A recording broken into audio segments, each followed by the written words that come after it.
Oke yuk, Bang Niko, Bang Martin, hari ini pemasangan pelang eksekusi atau bukan eksekusi ya bahasanya, seperti apa mungkin?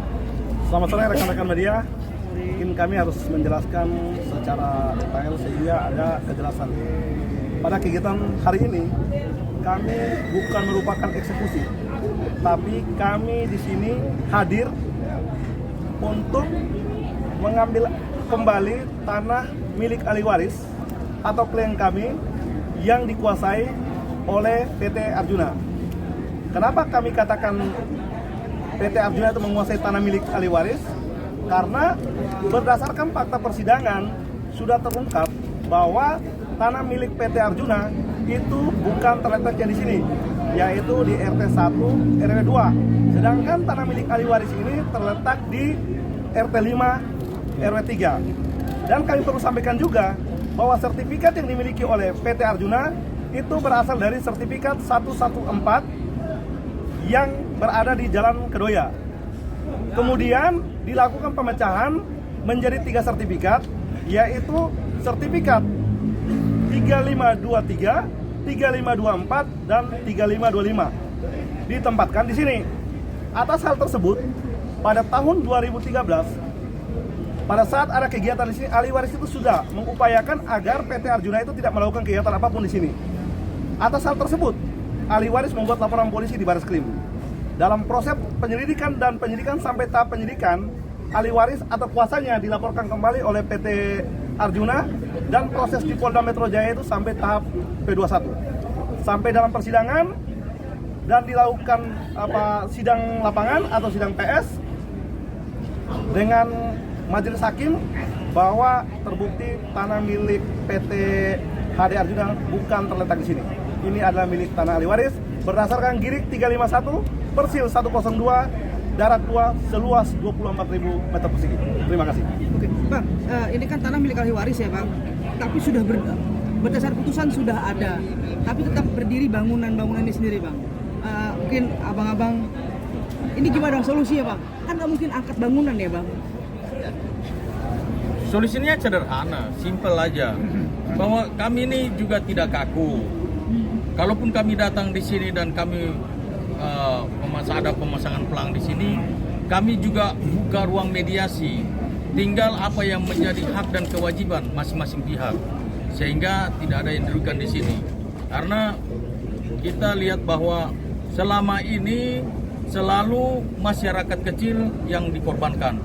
Nah, kita lihat kaum oligarki, penguasa yang punya uang selalu menang di dalam peradilan. Ya, orang yang lemah selalu dikalahkan. Tetapi kita bersyukur, saya memberikan apresiasi kepada Pengadilan Negeri Jakarta Barat yang pada saat itu datang untuk bersidang di tempat ini, persidangan setempat, dan menyatakan bahwa objek yang diklaim oleh PT Arjuna bahwa ini adalah tanahnya dia bukan di sini, tetapi di tempat lain. Begitu. Bang, tapi tadi sempat deadlock ya, Bang? Sempat tidak menemukan jalan tengah ya? Itu bukan sifatnya deadlock. Tadi kami hanya diskusi. Kami menyampaikan kedatangan kami dan keberadaan kami. Hal itu pihak manajemen akan menyampaikan kepada pemilik tanah atau yaitu PT Arjuna, karena si yang tadi berdiskusi sama kami itu hanya pihak pengelola. Nah, sehingga dibilang deadlock atau tidak ada ketemu, sampai saat ini kami belum bisa menentukan itu. Berarti langkah selanjutnya apa, Bang? Langkah selanjutnya setelah pemasangan pelang ini, langkah selanjutnya apa, Bang? Dari tim tentunya kuasa? karena ini mengacu dokumen-dokumen yang ada atau bukti-bukti kepemilikan yang ada, bangunan-bangunan yang berdiri atas tanah milik kami tetap menguasai tanah kami. Terkait bangunan silakan mereka mau pindah atau apakan silakan. Tapi kami tetap melakukan kegiatan untuk menguasai tanah milik klien kami, bukan terhadap bangunan, tapi terhadap tanah milik klien kami. Berarti sampai detik ini tidak ada itikat baik dari mereka ya, berarti ya? Kalau dibilang etikat baik, sejak kami somasi pertama dan kedua saja, itu jawabannya itu sudah ngambang, artinya tidak memberikan satu solusi yang baik. Padahal mereka sudah paham atau sudah mengerti dengan putusan pidana yang sudah ada, dan yang dikatakan terdakwa atau Pak Sulardi itu dinyatakan bebas dan onslah. Artinya sudah jelas.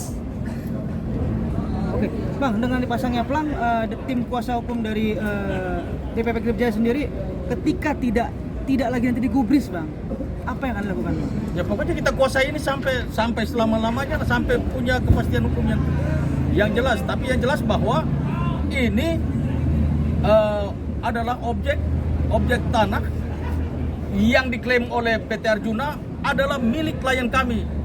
Klien kami mempunyai girik yang tidak pernah diperjualbelikan oleh siapapun juga, kepada siapapun juga. Oleh sebab itu, kami akan mempertahankan ini sampai kapanpun juga, sampai ada kejelasan. Kalau itu tadi yang saya katakan bahwa kami tidak kaku, tetapi kami selalu membuka ruang mediasi untuk cari win-win solution. Seperti itu. Langkah-langkah apa Bang, seandainya PT Arjuna ini tidak mau hengkang dari sana? Jadi ini saya katakan kembali bahwa dengan kegiatan pemasangan pelang hari ini kami minta dan kami tegaskan agar pihak PT Arjuna tidak melakukan kegiatan apapun di atas tanah milik klien kami. Karena ini berdasarkan girik dan dokumen yang jelas, dan di dalam putusan pun sudah jelas bahwa tanah ini bukan merupakan tanah milik PT Arjuna. Berarti per hari ini harus clear ya Bang? Harus clear. Tidak boleh ada aktivitas kegiatan apapun. Setelah kami melakukan pemasangan, kami akan memberikan himbauan kepada seluruh penyewa-penyewa agar mengosongkan meninggalkan tempat ini karena bangunan yang mereka gunakan berdiri di atas tanah milik klien kami. Oke Bang, ini apakah hanya sebatas untuk mengosongkan atau ada kayak penggantian kerugian Bang? Saat ini kan bisnisnya soalnya. Itu kan bagian dari solusi. Ketika kalau memang mereka memberikan tawaran solusi yang baik dan tidak merugikan ahli waris atau klien kami, ya kami akan menerima. Tapi sifatnya merugikan atau tidak memberikan suatu kepastian, kami tetap dengan pendiriannya bahwa kami tetap menguasai tanah milik klien kami dan tidak ada kegiatan satupun di atas tanah ini. Oke, mungkin Bapak dari ahli waris gimana? Ya, menambahkan, meluruskan terkait dengan laporan ya. Jadi begini, ini kan PT HD Arjuna itu kan awalnya itu membeli dari PT Supra Pramesti Sakti. Itu direkturnya adalah Nani Lukman. Jadi ketika Nani Lukman itu melakukan pemagaran pada tahun 2013 itu di lokasi ini, para ahli waris itu keberatan. Kemudian pagar-pagar itu dirobohkan. Setelah dirobohkan, kamu memaksakan untuk memagar dengan menghadirkan pengamanan-pengamanan yang ekstra yang tidak tahu dari mana itu. Kemudian para ahli waris itu diam, mundur. Setelah selesai pemagaran ini, kemudian para ahli waris itu, saya kuasa dari ahli waris, termasuk kawan saya yang sudah meninggal, mencari tahu apa sih alas haknya mendirikan pagar di atas tanah ini. Setelah kita tahu bahwa ada indikasi, ada dugaan bahwa melakukan satu pemalsuan tindak pidana atau penyerobotan tanah, maka kita laporkan ke Baris Krim Polri. Yang kita laporkan siapa pemohonnya, yaitu adalah Nani Lukman. Kemudian Nani Lukman dari PT Supra ini, ketika perkara masih dalam penyidikan dari lidik menjadi sidik, kemudian mereka membuat laporan ke Polda Metro. Jadi yang mau laporkan saya itu Nani Lukman. Nani Lukman ketika melaporkan, kemudian LP laporan saya ke Baris Krim dihentikan di SP3, laporan mereka ke Polda Metro dilanjutkan, kemudian P21 saya ditetapkan tersangka, bahkan saya ditahan. Dalam persidangan ternyata terbukti tidak ada alas hak untuk menahan saya karena tidak ada bukti yang dilaporkan. Ketika saya tanyakan kepada Nani Lukman selaku pelapor, yang melaporkan adalah kuasanya. Kuasanya ini dalam persidangan tidak hadir, walaupun sudah dipanggil secara patut, mereka tidak mau hadir. Nani Lukman hadir, saya tanyakan, melaporkan saya tentang pemalsuan surat dan menggunakan surat palsu. Kerugiannya apa, surat apa? Beliau tidak menjawab. Saya tidak merasa kerugian, tidak ada surat yang dipalsukan. Nah, katanya hanya merasa saya nggak senang dilaporkan ke Baris Krim Polri. Inilah persoalannya. Jadi yang melaporkan itu dalam tanda kutip PT HD Arjuna itu hanya sebagai pembeli dari PT Supra Pramesti Sakti. Yang melaporkan saya adalah Direktur PT Supra Pramesti Sakti. Tapi adalah rangkaian yang tidak terpisahkan dari PT Supra Pramesti Sakti ini dengan PT HD Arjuna. Karena terjadi peralihan-peralihan itu dilakukan yang sebenarnya kami menemukan hal-hal yang tidak wajar, tapi bukan ranah saya. Tanah saya menuntut tidak ada kaitannya karena tanah ini dengan tanahnya PT HD itu berbeda. Alas hak yang digunakan untuk terbitnya SHGB ahli waris Supra Pramesti kemudian dipecah menjadi 3 HD Arjuna itu berbeda. Tidak ada satupun gire ahli waris yang digunakan sebagai alas hak untuk terbitnya SHGB mereka. Maka tanah ini berbeda. Maka tidak ada sengketa, tidak perlu putusan pengadilan. Kami didukung oleh peta rinsek, peta desa, letter C, kemudian penetapan wajib pajak. Dari peta itu bisa diketahui di mana letak tanah ini, itu diketahui.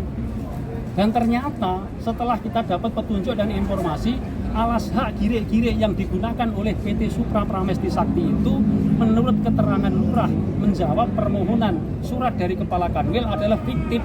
Semuanya fiktif, tidak ada tercatat di kantor kelurahan.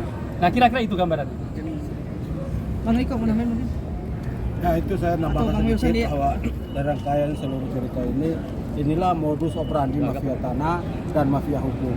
Karena ahli waris dalam melakukan perjuangan untuk menguasai aset ini dipidanakan.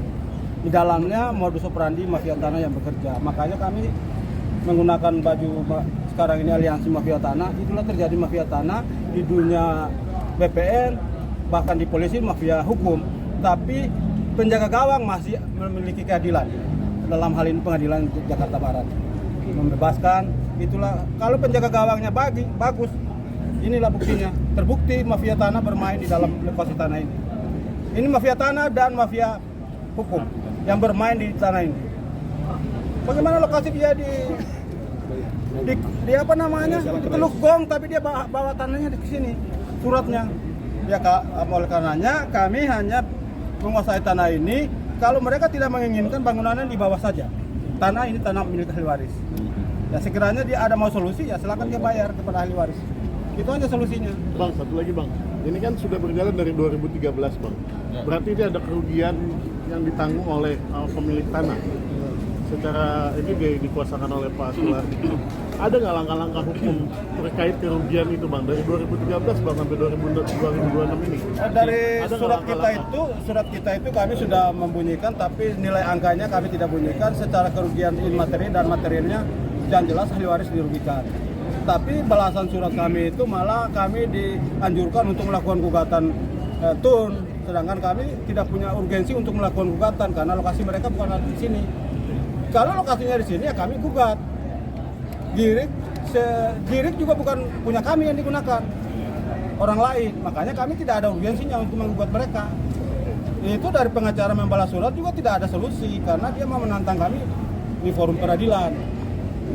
Bang, terakhir Bang, atas dasar putusan pengadilan tersebut berarti hari ini ahli waris beserta kuasa hukum DPP Grip ini boleh menyegel ya Bang? Bisa dikatakan seperti itu Bang? Begini, bukan menyegel. bukan menyegel, berdasarkan putusan persidangan setempat dan putusan pengadilan yang sudah ingkrah mengatakan bahwa ini bukan lokasinya PT Arjuna. Lokasinya bukan di sini, objeknya bukan di sini, di tempat lain, di Jalan Kedoya sana, bukan di sini. Dengan kata lain, pengadilan sudah mensahkan, mengakui bahwa ini adalah milik ahli waris.